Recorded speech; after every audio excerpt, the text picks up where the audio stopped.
Môre sê, hoop en glo dit gaan baie goed en lekker en geseën daar. Trust that you are well. What initially started off as a once-off post last week Friday ended up in a week's post every morning, which I didn't intend. Ek het glad nie gedink en beplan om dit so te doen nie. But before I knew it, there was a conviction, and it's actually, I think, on the back of what I felt God speak to me over December 2025, fulfill your ministry. There's a ministry that God placed in each one of us. There's a ministry in you. Now, I just want to encourage you this morning, whatever God has placed in you, share it. Share it. Life is short. Lewe is kort. Deel dit met ander. Dalk is dit net die bediening van jou glimlach. Maybe it's just your smile, your presence, your warmth, your love, the joy, the peace that you carry, whatever it is. You carry Christ in a unique way.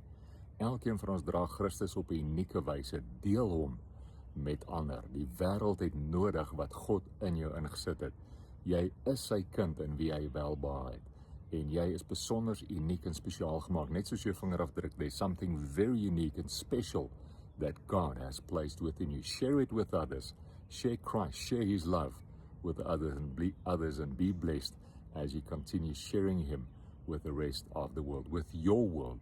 Wees getrou aan jou wêreld en mag die liefde, die goedheid, die guns, die heerlikheid, die seën van Christus Jesus jou porsie wees elke dag, elke tree van die pad. Grace and peace, many blessings.